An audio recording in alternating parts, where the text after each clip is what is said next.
I just was wondering what it is that like lets us start, because I do know people that struggle with starting rather Yeah. than with finishing. And what I'm thinking now is maybe it's like, for me personally, I don't think I judge the starting. Like if I have Right. an idea, I'll just like start it and I don't care. Like I'm not like worried about how it's going to go. Yeah. I'm just kind of free, like this is an idea I have. I'm just going to do it and I don't really care how it goes. Like at least initially, and that lets the ball get rolling. Maybe this is helpful to those people because when you said that, it kind of brought something in mind. Like I have like buckets in my head that I put stuff in, Mhm. and when I start a project, it has no commitment whatsoever. Yeah. It has nothing. It's like me fucking around for 2 hours. But then there's a phase of the project where like I put it into production mode, I Yeah. guess, where it's like it moves buckets and suddenly this now is going to be a finished project and I Mhm. have to take it more seriously. But like I said, I had 14 prototypes for Plunder Party and Murder Bunnies. All of those were like spent an hour or two making a thing, played it, it sucked, threw it away. I don't even remember the rules for half of them because it's like I didn't even write them down. I was Yeah. just I played it, I made a bunch of cards, I tried this, boom, and then Murder Bunnies actually came about from a dream after I had made like 5 or 6 of them, and it had elements from like all of them. Right, so it was like it is like the culmination of like multiple prototypes that I had made, and Yeah. it just worked out completely elegantly. Plunder Party was actually a space goods game originally about building spaceships, but it just made more sense because we were stealing each other's shit. It's just, Yeah. well, what if they were pirates? And then, oh, I got the pirates, so I'll just completely like, Yeah, just you merge it know, all. right.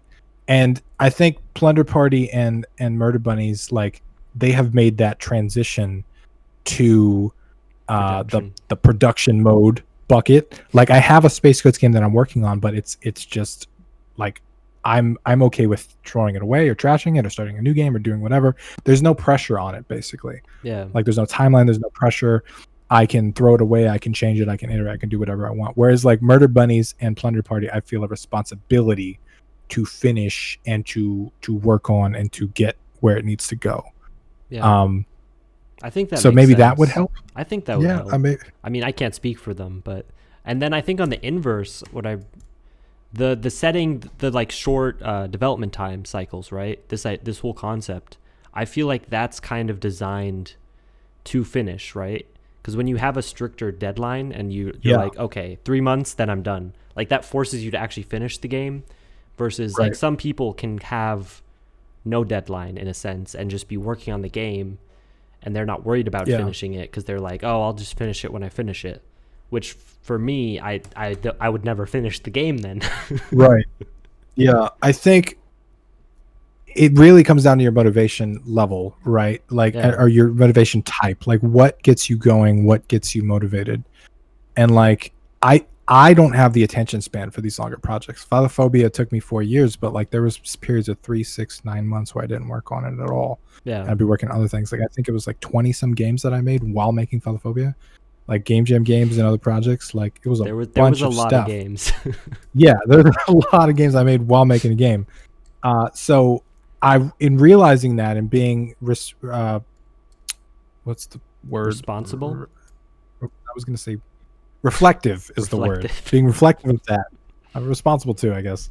Uh, but being reflective of that, like I realized that, like, okay, I want to build a business around the things that I am naturally inclined to do, Mm-hmm. rather than try and change myself and change this force of nature to adapt into the perfect way to do business and be miserable. Yeah. Right, I want to build a business around the things that I'm naturally inclined to do.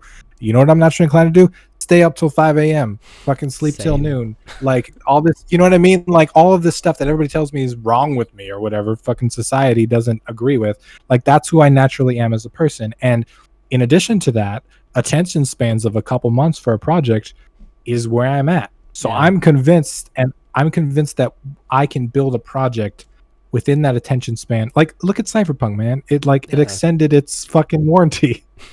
You know, like it stayed too long in my life, and then I fucked it up because it just lasted too long. Yeah. But ironically, after 6 months off of it, like I'm starting to get back into it, and I think I can finish that and get it where it needs to be. But like, I don't want to do that again.